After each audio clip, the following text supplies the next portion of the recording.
Ladies and gentlemen, please welcome the moderator of today's last session, Martin L.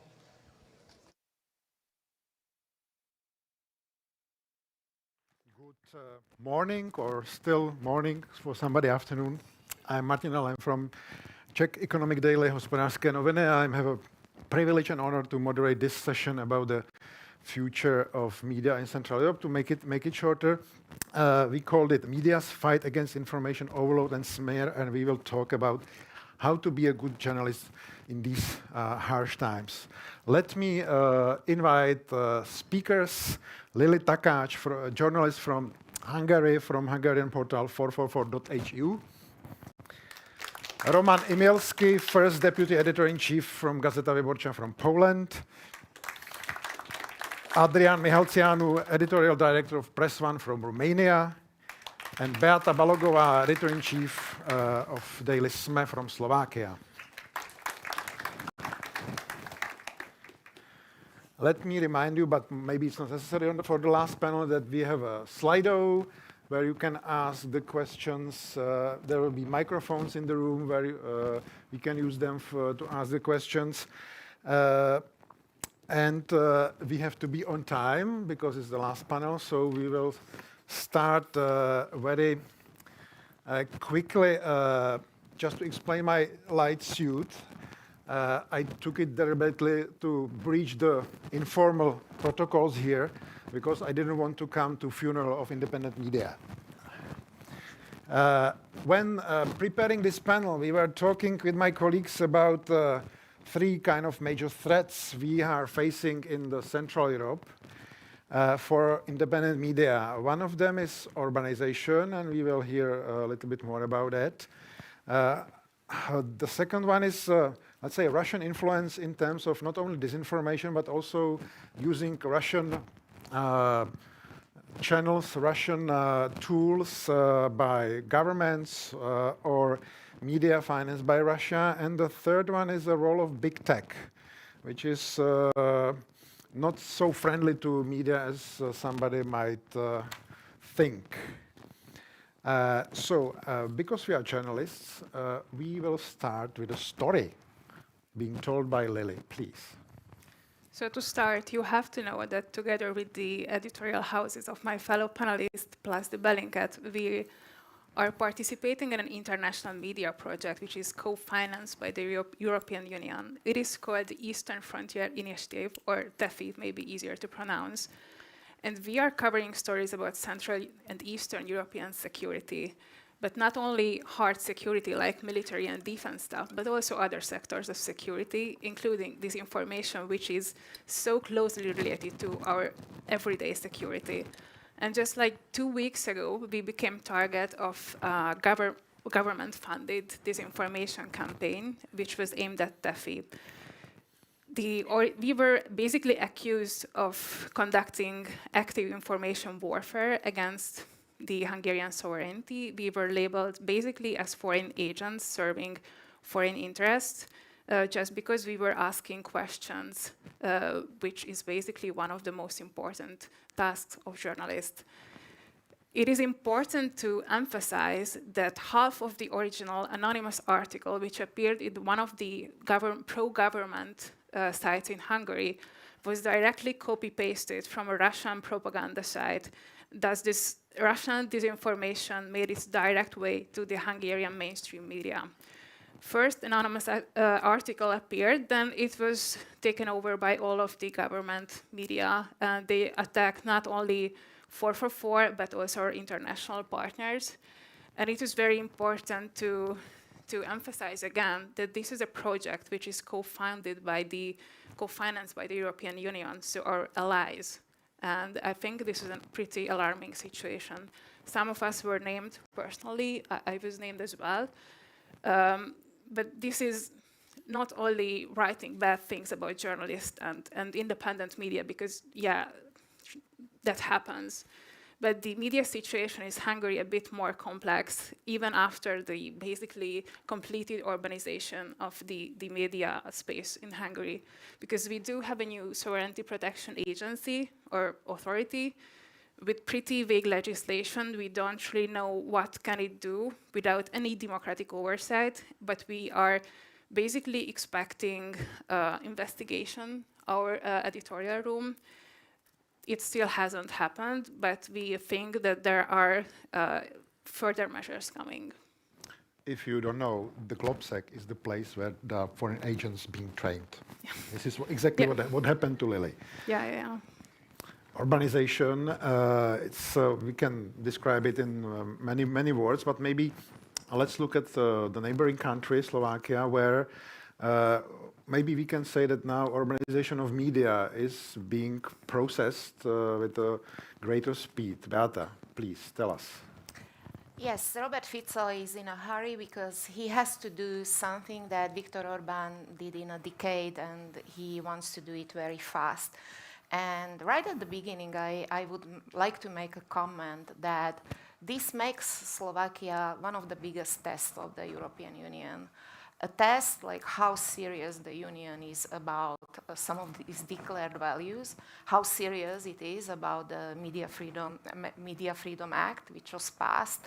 Because if Slovakia, if Robert Fico can get away with copying the urbanization process, I think that the trust in EU and its determination and its claims to protect free media will sound really hollow in the whole region. But back to Fico. Robert Fico attacks basically on three frontiers. He's doing the overtaking of public media, pressure on private media, attacking journalists verbally, but also, very importantly, legitimizing disinformation media and elevating that media into the level of state media. Just for an illustration, he has not given an interview to My Daily for more than a decade, maybe 15 years. But he has given interview to a disinformation site founded by a neo-Nazi candidate, Infovojna. And on this very same site, also the defense minister, Robert Kaliňák, appeared, and he actually agreed with the claim of the moderator that, for example, Globsec is a bunch of warmongers who should not receive any state money because it would be a waste. And disinformation media thrives since Robert Fico won the elections. We can see it also on their number of visits. And even though they don't get that much money through advertisement, in case of Infovojna, we are talking about 3,000 euros per month, but we know that doing their kind of news production, disinformation production is very cheap. Then I need to mention that some of Slovak politicians appear on Telegram. For example, Interior Minister Šutaj Eštok has a Telegram account, and he's paying advertisement on Telegram account, and his advertisement appears on the sites, the home sites, some of the disinformation media. So basically, he's financing indirectly these media because Telegram shares the income with that media. Also, the disinformation sites are using the state-run newswire stories, which makes them look legit. And my question is that how they pay for it. And that's what we are trying to now investigate with our colleagues, like what they pay to the state-run newswire.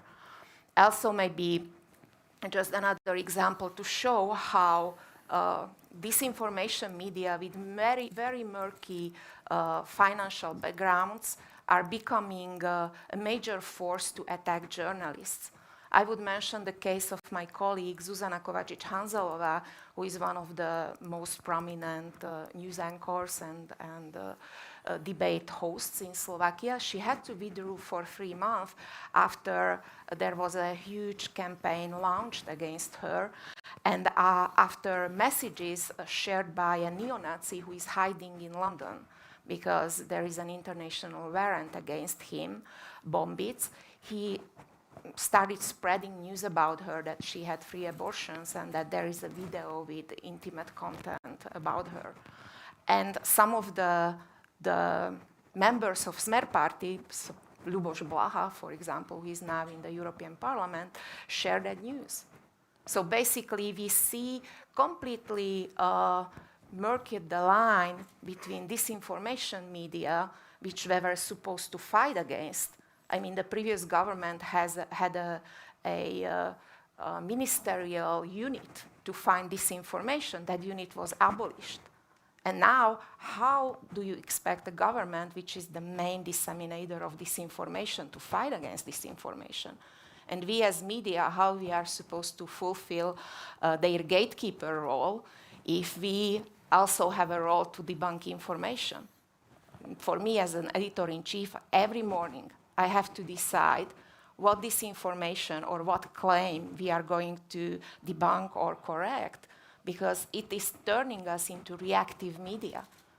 We are in a position of being in a noisy pub when we have to shout louder in order to actually get to our readers with substantial messages, because they no longer really hear that.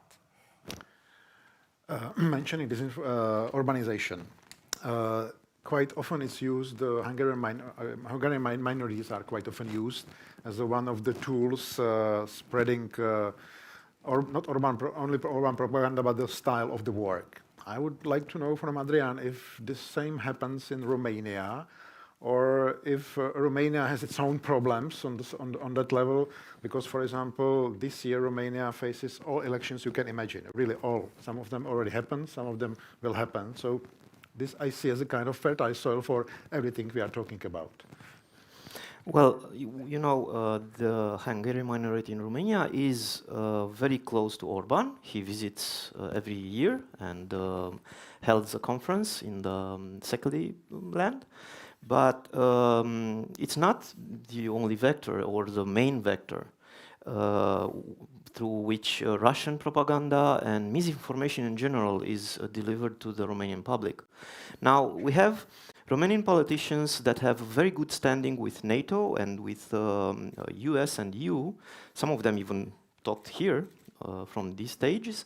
And they do the talk outside, but inside Romania, they are not so different from Orban. I mean, around 80% of the local media and the national media is controlled by them and the oligarchs that support them. And just to give you an idea, last year they paid more than 20 million euros to the controlled press from their public money that they receive from the state in an untransparent way.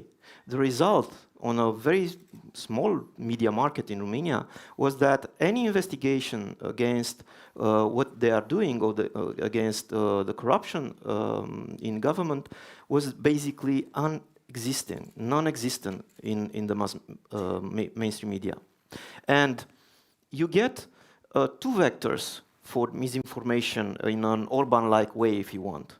One, and the most important, is from the extreme far-right parties, nationalist parties, that use social media to actually promote very virulent anti-NATO rhetoric and anti-Ukrainian rhetoric, just to isolate ourselves.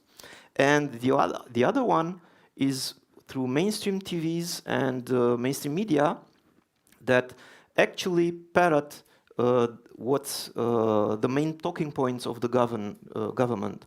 And we were at PressOne at the receiving end of a defamation campaign and misinformation campaign directed at us when we actually showed that the former prime minister had plagiarized his PhD diploma. Now, it seems like a minor thing in the context of Ukraine's war, but in fact, it's a problem because Romania's defense structures, security structures, are full with people that are easily blackmailed, that are not so pro-Occidental, that in public they say that they will toe the line, but in fact, in reality, they are not so trustworthy. And that's the main problem in Romania. We can speak, we can talk the talk, seem Occidental at the higher level, but if the wind turns, they would most likely also turn, and that's a very, very big problem. That's directly connected to information and how information is spread in Romania. Roman, you don't have Hungarian minority yet, maybe, in Poland. Not very big. But there was a great inspiration in the previous government from what Orbán did. How did you manage this turn from going to Orbán way to some other way? Let's not talk about this. But what was the impact on media? Or to put it in another way, is the bigger market kind of a shield against the urbanization of media? First of all, I would like to say thank you that so many people come here for hearing us, because we are expected the empty room. So thank you very much. The second, I'm right now in comfortable situation because Polish society red-carded previous government last year, and the democratic parties. We call this democratic parties because Law and Justice is not democratic parties, the populist, nationalist, and anti-democratic parties. Won the election, and situation changed dramatically for the better side. But the period between 2015 and 2023 was crazy in my country. Really was crazy, because Orbán was like a behind-the-scene actor. Law and Justice leader Jarosław Kaczyński, this is interesting person because he wasn't a prime minister during this period. He's a master of puppets. He loved this. Said publicly before election in 2015 that we want to have Budapest in Warsaw. We want to have Budapest in Warsaw. What it means? They tried to build the same oligarch system, especially in media businesses like Orbán. Some facts. One of the first political decision of the government, new government in 2015, was to cut any advertisement in my newspaper and any other independent newspaper. We have still in Poland very big and many companies controlled by the state. They cut any advertisement, but many private companies cut the advertisement too, because they were dealing with state. For example, for pharmacy companies. It was of course very big problems for us as a business, because if you want to be an independent journalist and to be independent media outlets, you should have money for that. The second decision was to suit us as many times as possible. In my case of my newspaper Gazeta Wyborcza, it means that they use SLAPS, strategic lawsuit against public participation, more than 130 times during this period. So we spent a lot of time at court as a journalist, editors, and we spent a lot of time, a lot of money for the lawyers. But this is interesting because SLAPS are, if you talk about the Western world, are using by the very rich men, for example. Yes, for the chilling effects. This is the goal of this action.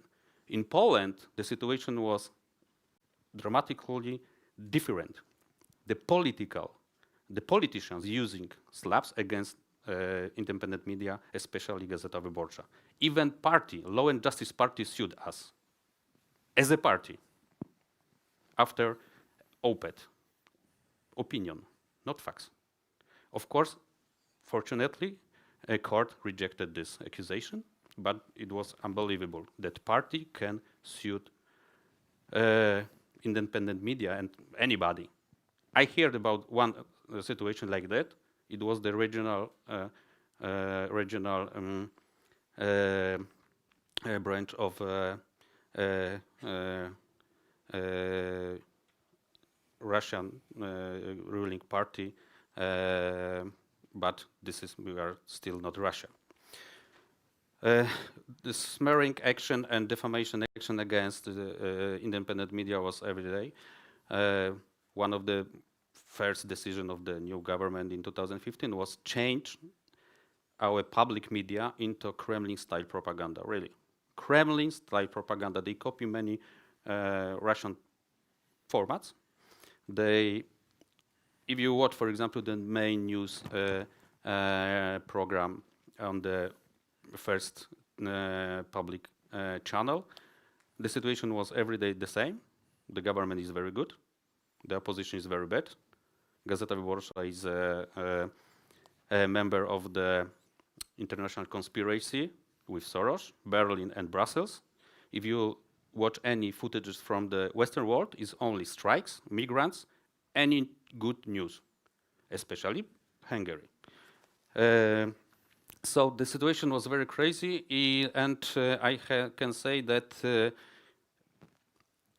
that we survived because in Poland we still had very strong private companies, private media.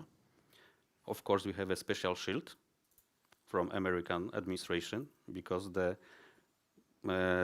main private broadcaster, TVN, is a part of the Discovery company, American business. And Law and Justice passed through the parliament special law. The goal of this law was to force Discovery Channel to sell majority of the shares of the TVN shares, maybe to the big company like state-controlled Orlen oil energy giant. And President Andrzej Duda, under pressure of the Washington administration, vetoed this law. It was purely that the goal was only to force American owners to sell these shares, majority of the shares of these broadcasters, to the friendly business. The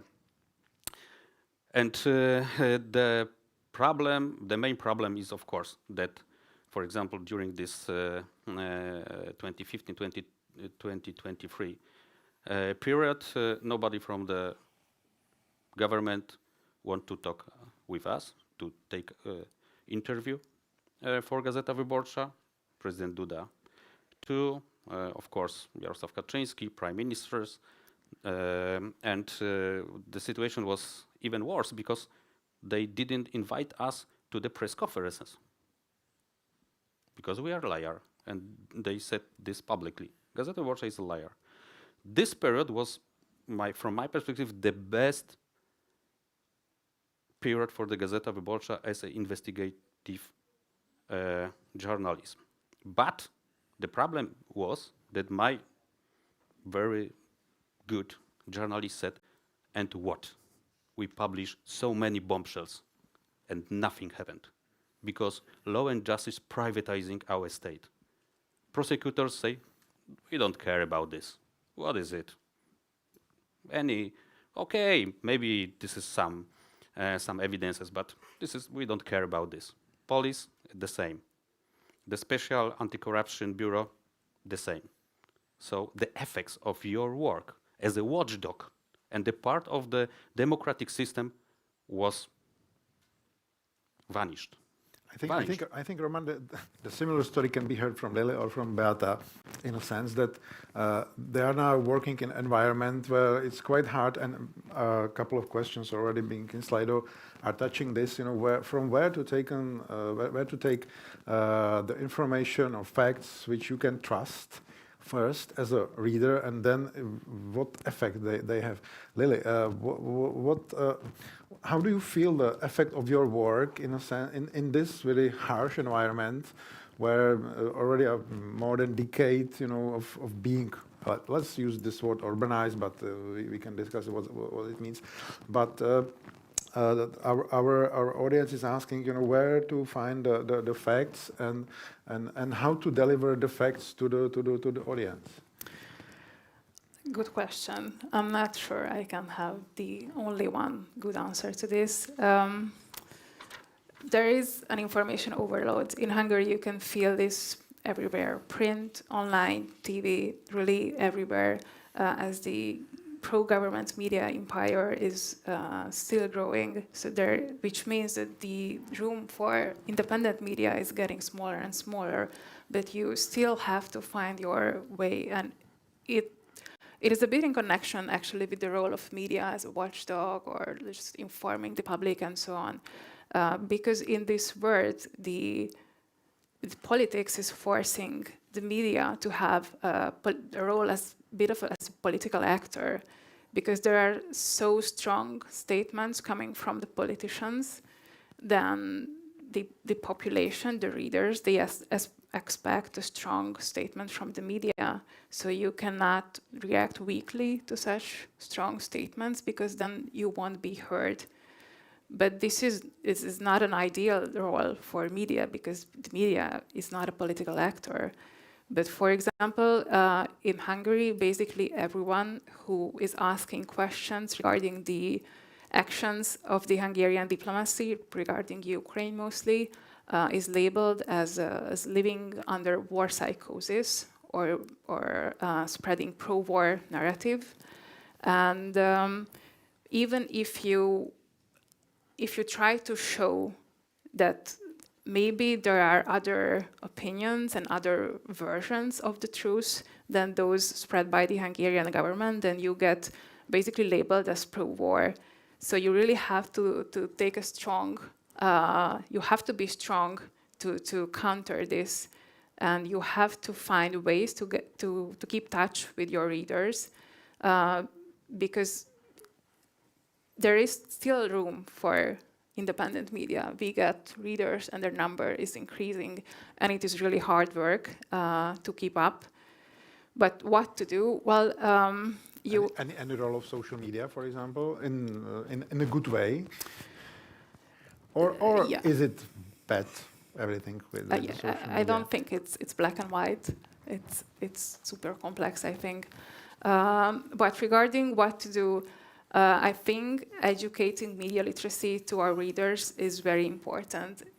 This is something that the government doesn't do, and of course they doesn't want to do that, because then the population would be able to debunk news and debunk fake news, and they don't want to do that. However, I think it is very important to educate our readers, and maybe they can educate further their friends and family and so on. How should you get information? How should you debunk something? How should you check it?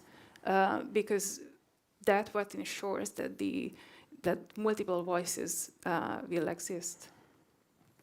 We have witnessed in Hungary, Poland, now we are witnessing in Slovakia, a possible role of European Union in that. We have also one question in our Slido. I would like to ask Beata, where do you see the role of EU in all of that, in a sense that we have something written, something being approved, but usually it's quite far away from having it as a document in that bloody Brussels, and then going to the field and using it as a shield.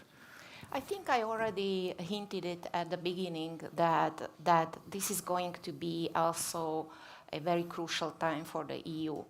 And I think that it won't be enough just to look at the wording of the law and looking at how the law is formulated in Slovakia or Hungary, because these autocrats also learned from each other how to shape the legislation so that it formally matches the requirements.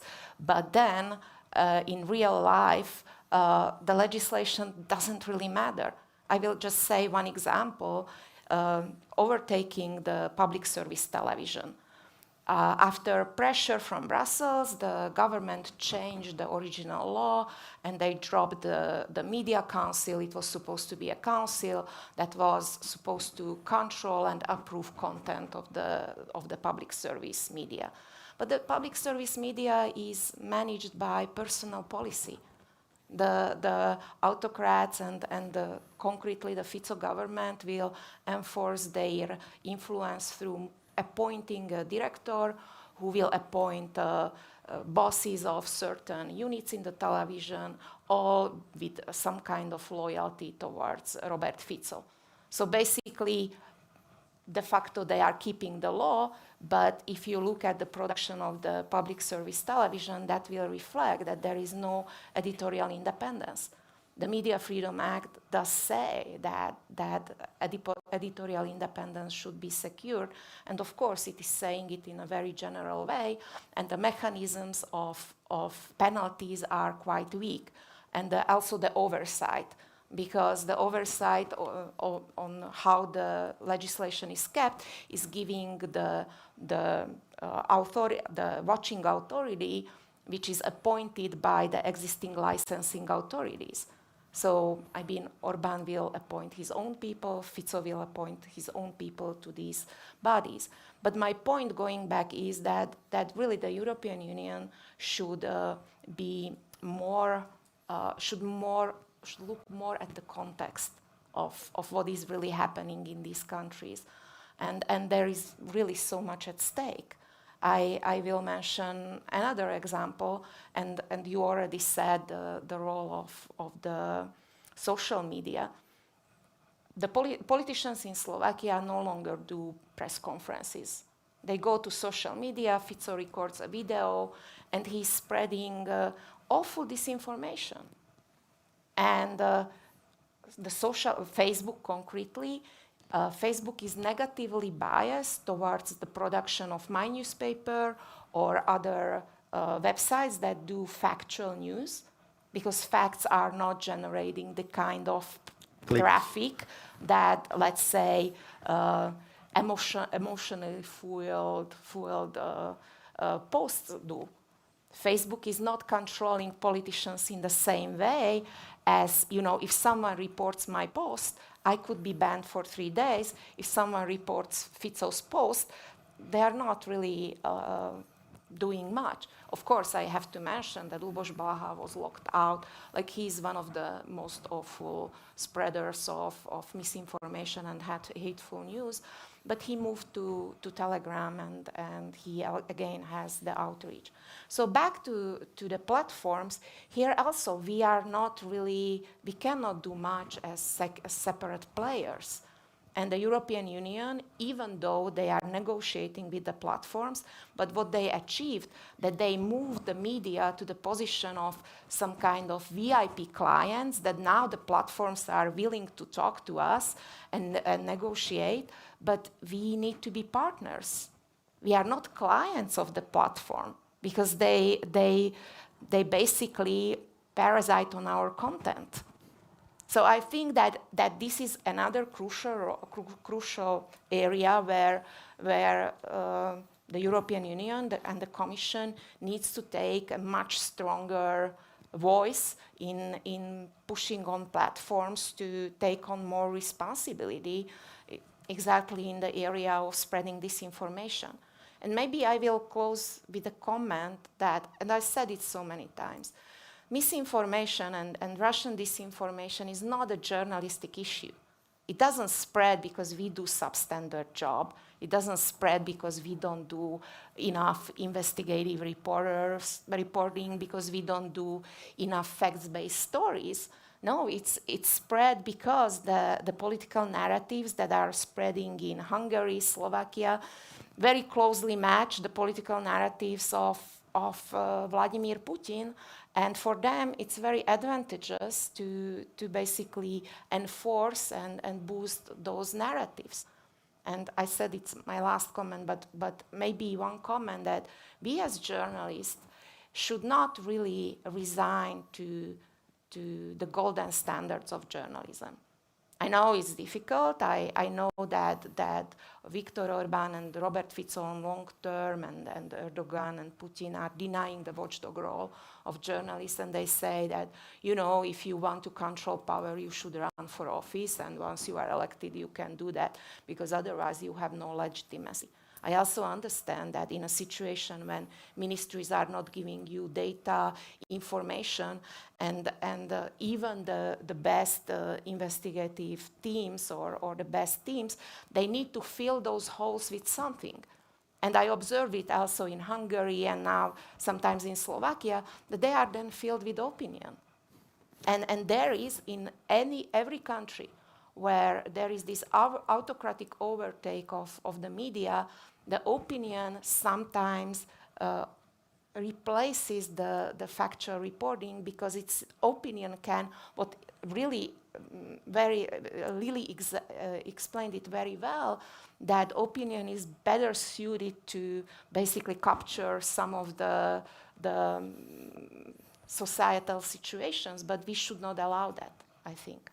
I wonder, you partially answered one of the questions from the Slido, which is now the biggest report, where we can trace the origins of disinformation. But I wonder if you three big bosses from the media, in this situation, how do you see the case of Telegram? Because this is the first time when some government was so courageous to investigate openly one of the owners and leaders of one of the networks. Let's take the Telegram is a special network, but it's one of them, and really trying to push the contents because of special design of the Telegram and its content non-moderation, to say so, or is it? Do you see it as a kind of a first kind of light in the end of the tunnel, in sense of putting social networks on the same level as media in terms of responsibility? Roman. And Telegram case is very interesting because we know that Pavel Durov were dealing in a very interesting way with the Kremlin officials.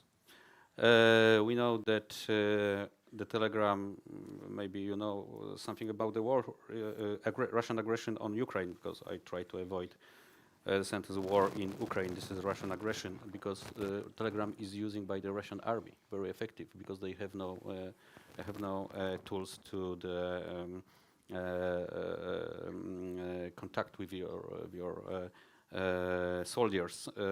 But we talk about the France. France is a very good example how to deal with the big techs.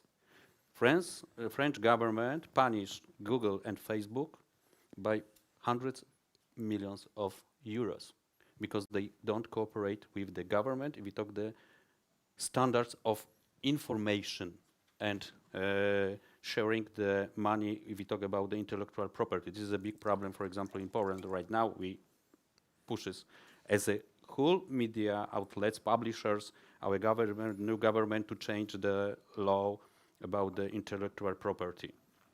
It was a big battle with especially Google.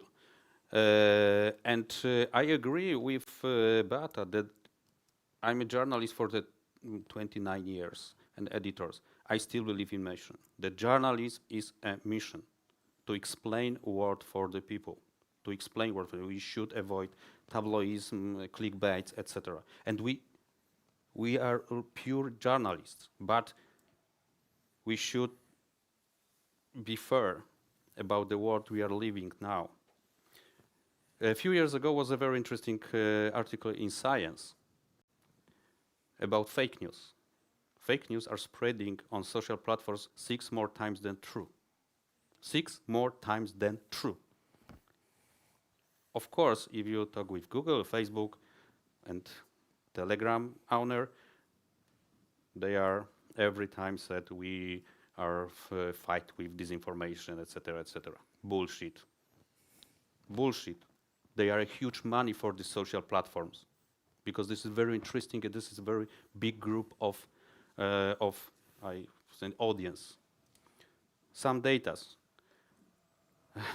We are a traditional media outlets like newspapers, television, radio, broadcasters, etc. But Facebook has more than 3 billion active users, not only accounts. Accounts I have, I think right now has more than 5 billion, but active users per month. YouTube is almost 2.5 billion active users per month. Instagram is more than 2 billion active users per month. TikTok is 1.2 billion active users per month. This is our enemy. One algorithm can change the view of billions of people, and nobody knows why and how. For example, Google changes their algorithms. So yes, first we should have a big help from the European Commission if we talk about the big techs, about the good law protecting journalism, pure journalism in the European Union. And we see some very good steps about that. For example, anti-slaps law, maybe it's not very good, but the first step was done. And the second, my big vision is to learn our children in the elementary school what is consuming the news and the world like that. Because the worst thing which social platform did is killing criticism. Is killing criticism. This is the big problem. People believe in the unbelievable things. In emotions. And emotions, of course. I remember when talking with some of the leading Czech experts about disinformation, how to deal with that, and how to find disinformation. I think we have a quite some questions on that. For example, do independent media tend to communicate with the ones that spread disinformation to reach a consensus, understand the other side? I think this is the role of journalists, if I may, to answer this question, that basically this is the work of journalism, of proper journalism, to find the answers on questions like that, and try to understand the other side. You know, I was a couple of years ago, I was writing more about Hungary. I don't speak Hungarian, but some people thought that I speak, and I was labeled by some people who automatically criticize everything Orbán is doing, like without thinking about what he's doing, that I was writing pro-Orbán, but I was trying to understand, you know, historical part of the Hungarian, you know, positions, and I was trying to understand differences between different regions. So I was traveling there, writing what the even people, and it was still the time when some people from Fidesz talked to me. Now nobody talked to me. So I'm now on that side, but I was trying to talk to Fidesz basically, and I was labeled from the other side as the one who is pro-Orbán. So it's like, you know, quite hard when we are doing this work properly. But back to the leading Czech expert and his definition of disinformation. When you read something and it creates emotions a little bit in bigger scale than you expect, then be careful and check that through other sources, because that might be disinformation. So and we are in the world where these disinformations, where these emotions are leading, as you described in the case of social networks. We have last 7 minutes of our debate. I would like to know from Adrian if, because you are now in pre-electoral situation and in very specific situation where you have one big party created out of two parties, they are going to compete with each other, but at the same time they are on the same, I still clearly understand the Romanian politics at the moment, but are you preparing for something special in terms of, you know, disinformation in these sensitive times, with the war next door, with the Russian, with all these dangers or threats to journalism we were talking about, for something kind of special, or are you sticking with the, let's say, proper journalistic rules and trying to overcome this overload with the daily work, or do you have some kind of a special training? If we started with the story about Globsec being a special training center for the agents for the next period of 2-3 months, where you have parliamentary and presidential elections. Look, the two parties, big historical parties in government right now, used to be declared enemies. Now all is rosy and peaceful because they shared everything they could share on all levels of Romania. But that's not the main problem. Even the rise of the nationalist parties is not the main problem. The main problem is that the EU and the US lowered the bar so much that they closed their eyes to what's happening in Romania, just to have a stable and, you know, let's say, pro-Ukraine Romania, pro-Ukraine government. And this is basically putting a thick blanket of silence on everything that happens in Romania. We have Orban-like control of the judiciary in Romania. We have Orban-like control of the media in Romania.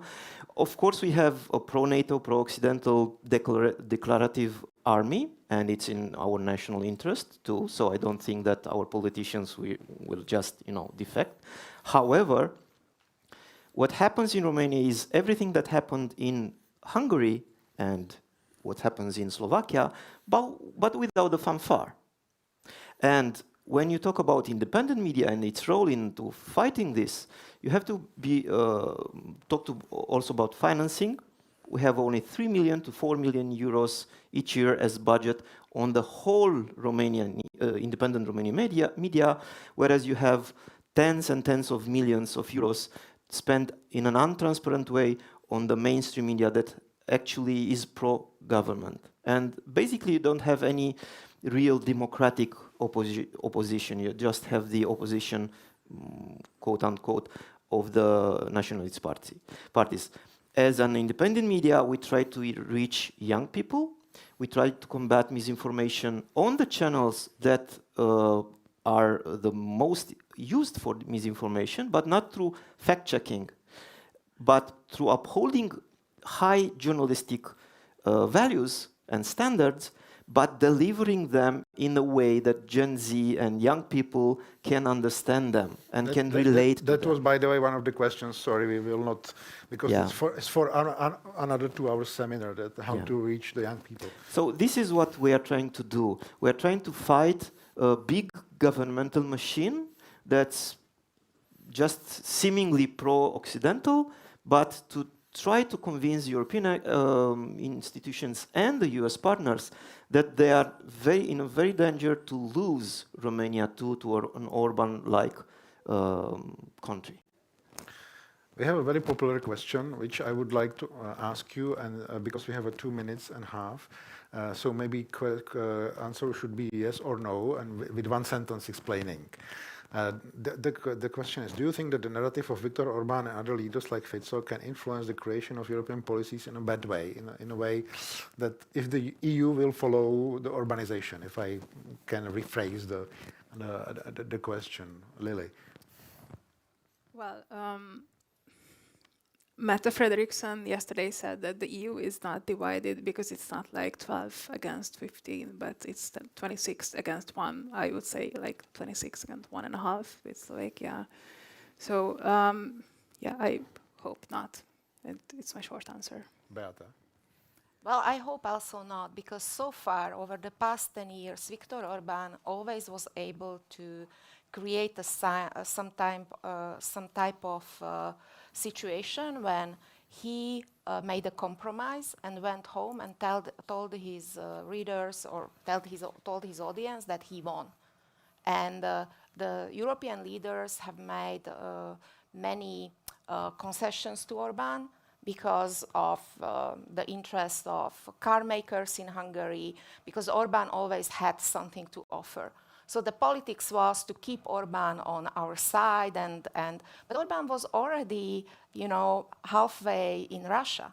So I don't think that this politics of appeasement works, and I think that the European Union should also talk more to the citizens in Hungary and care more about how some of the interpretations of their decision reaches the Hungarians or the Slovaks. I think that I was in a situation when we were trying to get information about closed-door discussions, or we knew that they wrote a very serious letter to Robert Fico, and it was just unwillingness to publish because they said that we have to solve it in a way of diplomacy. And I don't think that that's the way to go. And I think that in order for the citizens to understand very clearly what's the standpoint of the EU and what they are doing if the autocrats are violating it, we will be just moving in circles when Viktor Orbán will with a big smile, go back to Hungary and bash the European Union, and then go to Brussels and shake hands and hoping in having nice smiling photographs with the leaders. Gentlemen, our time is up. Yes or no? Yes and no. Because because some people in Europe are very familiar with standards, urban standards. If we talk about the internal policy, some of these people are in opposition right now, but maybe will be in the power in the future. If you talk about the international affairs, no. Adrian, last word. Well, I don't think that Viktor Orbán is public enemy number one. The public enemy number one is the disconnect between traditional parties and the electorate, and the traditional media and the electorate. This is why Viktor Orbán and his ilk have so much success. And if you want to resolve this, is to connect again with the vast majority of people that are inactive, like Poland did. And this is the way you win this war. I hope somebody from Globsec took a note of this being a nice topic for the next Globsec next year. Thank you very much for the panel. Beata Balogová, Lili Takács, Roman Imielski, Adrian Mihălțianu. And this was the very last panel of today. On behalf of the organizers, I would like to invite you for the closing remarks next on the Havel stage. Thank you very much for the participation.